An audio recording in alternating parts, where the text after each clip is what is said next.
Frères et sœurs, comme vous venez de l'entendre, la mort et le séjour de mort rendirent le mort. C'est pour dire que le séjour de mort est un lieu provisoire. Le séjour de mort est un endroit provisoire. Le séjour de mort rendra ses morts pour que le mort en question soit jugé. Donc, il y aura une résurrection pour tous les pécheurs. Tous les méchants ressusciteront pour être jugés. Et ils ressusciteront après le millénium lors du jugement dernier. Ils ne ressusciteront pas pour recevoir des récompenses. Ils ne ressusciteront pas pour être enseignés ou prêchés. Ils ressusciteront pour être jugés et être jetés dans les temps de feu. Donc, après le jugement, qu'est-ce que Dieu fera? Dieu prendra le mort et leur endroit qu'on appelle séjour de mort et jettera le tout dans les temps de feu. Autrement dit, l'endroit où ils sont, il y avait déjà le feu. Donc l'endroit où il y a le feu sera jeté dans un grand feu. Donc frère, si tu meurs maintenant, tu pars dans un séjour de mort, ta souffrance du séjour de mort n'est qu'un avant-goût. Ce n'est pas encore l'enfer, tu n'es pas encore en enfer, parce que je viens de vous le démontrer, les temps de feu, l'enfer est encore vide. L'homme n'y entrera pas en premier. L'homme y entrera en troisième et dernière position. Mais pour que tu souffres très bien, c'est le séjour de mort avec le feu qui est là-bas qui t'attend. Le verset 14 et 15 disent « Et la mort et les séjours de mort furent jetés dans les temps de feu. » C'est la seconde mort, les temps de feu. Quiconque ne fut pas trouvé écrit dans les livres des vies fut jeté dans les temps de feu. Savez-vous pourquoi j'ai répété et répété? Parce que c'est un enseignement pour ton salut éternel ou pour ta perdition éternelle. Frères et sœurs, l'enfer est une réalité.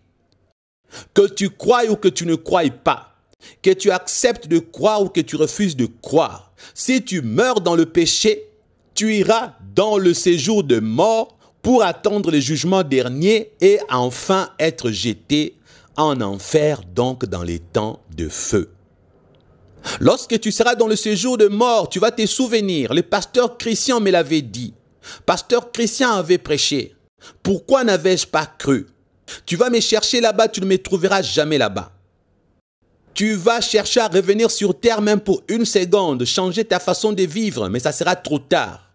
C'est dans cette vie-ci que tu dois décider, que tu dois te repentir, abandonner tes péchés, recevoir Jésus-Christ pour la nouveauté de vie. Frères et sœurs, le purgatoire n'existe pas, car la Bible dit « Il est réservé aux hommes de mourir une seule fois, et après quoi vient le jugement. » La Bible n'a pas dit qu'il est réservé aux hommes de mourir et de subir des prières, de messes nocturnes, des messes de mort pour que ces hommes-là passent par le purgatoire et ils seront sauvés. Cette doctrine de purgatoire est une doctrine satanique. C'est une invention des hommes. C'est un mensonge de Satan. Si tu meurs dans tes péchés, tu es perdu à tout jamais. Le purgatoire n'est pas biblique. La Bible dit qu'il est réservé aux hommes de mourir une seule fois et après quoi vient le jugement. Fais donc attention. Ne risque pas ton éternité à cause de dogmes, à cause de dogmatisme. Ne risque pas ton éternité à cause de ce que prêche l'abbé, le prêtre ou je ne sais qui encore. Tu n'as pas besoin d'être catholique pour être sauvé. Tu n'as pas besoin d'être pentecôtiste pour être sauvé. Tu n'as pas besoin d'être protestant pour être sauvé. Sois seulement chrétien. Crois seulement en Jésus-Christ comme Seigneur et Sauveur, à lui tout seul. Marie, notre sœur, est dans le royaume des cieux. Elle est sauvée. Elle est avec Dieu le Père et Jésus-Christ dans le royaume des cieux. Elle n'est pas là-bas pour intercéder pour nous. Elle n'est pas là-bas pour faire de prières pour le saint. Parce que la Bible dit, il n'y a qu'un seul médiateur entre Dieu et les hommes. Le verset est affiché sur le petit écran.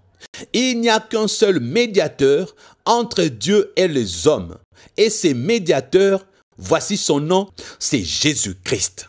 Si quelqu'un te dit que Marie intercède pour toi, il te trompe. C'est un mensonge de Satan. Eh oui, tu peux refuser de me croire, pas de problème. Mais sache une chose, lorsque je prêche ainsi, et ceux qui croient ce que la Bible dit, et ceux qui refusent de croire ce que la Bible dit, je gagne tout le monde. En ce moment que j'enseigne et je prêche, si 10 000 personnes me suivent et que 1000 personnes croient, je les ai déjà gagnés pour Jésus. Si 9 000 refusent de croire, je les ai aussi gagnés. Mais non pas pour qu'ils entrent dans le paradis, mais pour qu'ils soient jugés. Parce que le jour où Dieu va les juger, Dieu leur dira, mon serviteur Christian avait prêché. Il a été clair, il avait lu les versets bibliques, mais vous avez refusé de croire. Lorsqu'il avait prêché, il vous avait tous gagné. Oui, c'est ce que Dieu m'a dit un jour. Christian, prêche, qu'ils se convertissent ou qu'ils ne se convertissent pas. Sache que chaque fois que tu prêches, tu gagnes tout le monde. Il y en a qui sont gagnés pour entrer dans le royaume des cieux et d'autres sont gagnés pour être jugés et être jetés dans les temps de feu. Donc, sachez-le, frères et sœurs, je ne suis pas en train de perdre mon temps. Le fait que tu m'as déjà écouté, je t'ai déjà gagné. Soit pour la vie éternelle, soit pour la punition éternelle. Frères et sœurs, comme vous l'avez lu, la Bible dit, des livres seront ouverts. Dieu a un grand livre qu'on appelle le livre de vie. Dans ces livres n'est mentionné que le nom des véritables chrétiens. Dans ces livres n'est mentionné que le nom des vrais chrétiens qui vivent loin du péché, le chrétien hypocrite, le chrétien charnel, leurs noms ne sont pas inscrits dans le livre de vie. Mais retenez aussi que Dieu a aussi des livres pour chacun de nous, que ce soit le chrétien ou le païen. Tout ce que nous faisons en bien ou en mal est écrit dans un livre. Et au jour du jugement dernier, Dieu ouvrira les livres de chacun. Et chacun de nous sera jugé selon ses œuvres, frères et sœurs. Une question primordiale s'impose. Qui ira en enfer? La Bible répond à la question et dit ceci dans Apocalypse chapitre 22, verset 15. Dehors le chien. Vous entendez? Dehors le chien. Pourquoi la Bible parle de chien? Vous connaissez le chien, n'est-ce pas? Le chien qui rentre au vomissement. Le chien est utilisé dans l'Ancien Testament pour dire que c'est une personne qui a une double vie. C'est lui qui vomit des choses et qui rentre remanger ses vomissements. Un chrétien qui mène une double vie est un chien. Quand la Bible dit dehors le chien, donc au pluriel, c'est pour dire dehors tout le chrétien qui était converti, mais qui avait décidé de continuer à vivre dans le péché. Si vous voulez vérifier ce que je viens de dire, lisez donc Matthieu chapitre 7, verset 6. La Bible dit, « Ne donnez pas les choses saintes aux chiens, et ne jetez pas vos perles devant le pourceau, de peur qu'il ne les foule aux pieds, ne se retourne et ne vous déchire. » Lisez aussi 2 Pierre chapitre 2, verset 20 à 22. La Bible dit clairement, ne donnez pas les choses saintes aux chiens. Si tu vois un homme qui se dit chrétien, vivre dans le péché, arrête de continuer à le prêcher sous prétexte que tu veux le gagner encore. Il sait qu'il fait mal, prêche les choses saintes à des gens qui en sont dignes. Bien souvent, nous continuons à prêcher la parole de Dieu à des gens qui sont déjà perdus par leur propre volonté. Frères et sœurs, s'il vous plaît, lisons 2 Pierre chapitre 2 verset 20 à 22 que je venais de donner. Vous allez découvrir quelque chose. La Bible dit, « Car si après s'être retiré des souillures du monde par la connaissance de notre Seigneur et Sauveur Jésus-Christ, mais étant de nouveau enlancés par elle, ils se laissent vaincre. Leur dernière condition est pire que la première. Car il leur eût mieux valu n'avoir point connu la voie de la justice que de se détourner après l'avoir connu du saint commandement qui leur avait été transmis. » Et Pierre conclut dans le verset 22, il dit, « Il leur est arrivé ce que dit un proverbe vrai. Le chien est retourné à ce qu'il avait vomi, et la truie lavée s'est vautrée dans le bourbier. » Amen. Donc, comme vous venez de le découvrir, lorsque la Bible parle de chien, on ne parle pas de païen. Pierre vient de l'expliquer. Qui est un chien? Lorsque le Nouveau Testament parle du chien, il parle des gens qui ont goûté aux dons célestes. Ils ont été chrétiens. Ils ont eu des dons spirituels. Ils ont même servi Dieu. Mais ils ont vécu une double vie. C'est ainsi que dans Apocalypse chapitre 22, verset 15, la Bible commence en disant « Dehors le chien ». Dehors le chien veut dire dehors tout le faux chrétien, tout le faux serviteur de Dieu. D'ailleurs, Jésus-Christ l'a dit. En ces jours-là, plusieurs me diront, n'avais-je pas guéri le malade? N'avais-je pas ressuscité le mort? Jésus ne dit pas qu'ils n'ont pas réellement servi Dieu. Jésus ne nie pas qu'ils ont chassé les démons, qu'ils ont guéri le malade. Mais il y a une chose que Jésus dit dans sa phrase. Je leur dirai, je ne vous ai jamais connu, arrière de moi, vous qui commettez l'iniquité. D'autres versets disent, arrière de moi, serviteur du péché. Vous voyez? Lorsque tu sers le péché, la Bible dit que le salaire du péché, c'est la mort. Le salaire du péché, c'est la mort. Tu peux avoir l'étiquette du chrétien à l'extérieur. Dans les privés, Dieu sait comment tu vis. Il y a un frère qui a raconté cette histoire. Il vivait dans le péché des fornications avec une sœur. Ils sont partis dans un hôtel la nuit. Ils ont forniqué toute la nuit. Au matin, chacun a pris le transport pour rentrer chez lui. Lorsque la sœur est partie, elle a connu un accident. Elle est morte sur le champ. À l'église, comme elle était choriste, elle chantait que le témoignage. Tout le monde avait un bon témoignage de la sœur. Le jour du deuil, les corps étaient là. L'église est venue, le pasteur est venu prêcher. Les gens chantaient. Écoutez les témoignages. Notre sœur qui craignait Dieu, qui servait Dieu, elle nous a précédés au ciel dans le royaume des cieux. Mais le dit frère qui était là était en train de pleurer, ses frères. Et il se disait, si les gens savaient ce que je faisais avec elle. Et il était convaincu que cette sœur était perdue, frères et sœurs. Beaucoup de gens pensent que comme ils servent Dieu, Dieu fera exception. Beaucoup de gens pensent qu'ils sont des enfants chéris de Dieu. Ils peuvent faire ce qu'ils veulent, vivre dans le péché comme ils veulent. Dieu pardonnera. Frères et sœurs, vous avez la notion du Dieu d'amour, mais vous oubliez que Dieu n'a pas seulement un seul attribut. Dieu, par attribut, il a un Dieu d'amour, mais il a aussi un autre attribut. Il est aussi un Dieu de justice. C'est le Dieu de justice qui va te juger et c'est le Dieu de justice qui va t'envoyer en enfer. Lorsqu'il y a eu un procès et que le verdict a été prononcé, le juge n'a jamais eu pitié du condamné à mort parce qu'il mérite son sort. Ce n'est pas le juge qui l'envoie en prison. Ce n'est pas le juge qui l'envoie dans la peine de mort. C'est ses propres gaffes, ses infractions, ses crimes qui l'ont poussé à être condamné.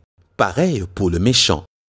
Dieu n'enverra pas les gens en enfer parce qu'il ne les aime pas. Dieu enverra les gens en enfer parce que la Bible dit, le salaire du péché, c'est la mort. Toi qui es en train de voler, ma sœur, tu sors avec les pasteurs de votre église. Mon frère, tu voles l'argent de l'église. Diacre, tu voles. Frère, tu es assassin. Jeune garçon, jeune fille, vous réalisez les avortements. Professeur à l'université, tu sors avec les étudiantes pour donner le point. Toi qui t'es dit chrétien, chaque péché que tu fais, Dieu voit. Tout ce que tu fais comme péché, il y a un salaire pour le péché. Oui, le salaire du péché, c'est la mort dans les temps de feu. Vous serez payé. Vous êtes en train d'acheter le temps de feu. L'enfer s'achète. L'enfer a un prix. L'enfer n'est pas gratuit. Alléluia! J'aime la parole de Dieu. Mais la Bible dit que le don gratuit de Dieu, c'est la vie éternelle. Amen. La vie éternelle n'a pas un prix, on ne l'achète pas. Même si tu es saint, tu crains Dieu, tu fais des bonnes œuvres, oui, tu seras sauvé. Tu ne seras pas sauvé à cause de tes bonnes œuvres. Tu seras sauvé à cause de ton obéissance à Dieu. Tu seras sauvé parce que Dieu, comme tu lui as obéi, tu as mis sa parole en pratique, alors Dieu te fera un don. Il te fera un don gratuit. Ce don-là, c'est la vie éternelle. Ce n'est pas un salaire. Le salaire du péché, c'est la mort. Si tu veux un salaire, c'est le péché qui a un salaire. Le salaire du péché, c'est la mort. Au jugement dernier, Dieu va payer tous les pécheurs. Il leur donnera leur salaire. L'enfer, les temps de feu. Revenons sur Apocalypse 22, 15. Dehors le chien. Et Dieu dit à ces types de chrétiens, si tu n'es ni chaud ou froid, je te vomirai. Lisez Apocalypse 3, 16. Ainsi parce que tu es tiède et que tu n'es ni froid ni bouillant, je te vomirai de ma bouche. Amen. Frères et sœurs, si tu n'as pas de position, si tu clopines de deux côtés, Dieu va te vomir. Les sorciers, lorsque nous lisons Apocalypse 22, 15, on fait allusion aux chiens. Dehors les chiens. Et puis la Bible complète. Le sorcier. Dans d'autres versions, on précise aussi le magicien, les enchanteurs. Donc quand on parle des sorciers, mettez là-dedans les enchanteurs, les marabouts, le magicien, diseuses de bonnes aventures, et ainsi de suite. La Bible ajoute les impudiques, péchés liés au sexe et ses diverses pratiques. Les impudiques, les meurtriers, pas seulement ceux qui tuent les adultes, mais aussi ceux qui tuent le fœtus, car devant Dieu, le fœtus est un enfant. La Bible dit aussi les idolâtres, et quiconque aime et pratique le mensonge. Eh oui, même le menteur ira en enfer. Le salaire du mensonge, c'est la mort, frères et sœurs. Et à présent, la conclusion pour l'enseignement d'aujourd'hui. Ceux qui disent que Jésus les a amenés en enfer pour leur faire visiter afin de nous en apporter les témoignages, induisent les chrétiens en erreur pour une simple chose. Lorsqu'ils ne précisent pas que Jésus leur a montré le séjour de mort et non pas les temps de feu. Ça me fait mal de voir qu'ils n'ont pas donné la précision là-dessus. Et beaucoup de gens font des confusions. D'ailleurs, certains qui connaissent les Saintes Écritures ont eu à rejeter leur témoignage parce qu'ils n'ont pas donné la précision. L'enfer est encore vide. Le mieux aurait été qu'ils précisent qu'il s'agit du séjour de mort. Mais j'aimerais aussi vous dire ceci. Ne rejetez pas ces témoignages-là, parce que le contenu de ces témoignages-là sont des vérités, ce sont de vraies révélations, malgré le manque de précision. Mais quelque part, ils n'ont pas tout à fait tort, tout simplement parce que les humains se sont convenus d'appeler le séjour de mort l'enfer. Pourquoi ils ont décidé d'appeler le séjour de mort enfer? Parce que dans le séjour de mort, il y a aussi le feu. Comme il y a un feu qui brûle le pécheur, nombreux ont préféré donner au séjour de mort le nom de l'enfer. Maintenant, pour vous qui écoutez ces témoignages et vous qui pensez qu'il s'agissait de l'étang de feu et non pas du séjour de mort, j'aimerais souligner pour vous une faille. Supposons que Jésus leur a montré l'étang de feu. Pourquoi les diables n'y est pas? Parce que l'homme, nous venons de le voir avec précision biblique, que l'homme entrera en enfer, donc dans le temps de feu, en troisième et dernière position. Donc si Jésus leur a fait voir les temps de feu, donc l'enfer, la Bible allait faire mention du diable qui est là-bas en train de souffrir, ainsi que des démons qui sont là-bas aussi en train de souffrir.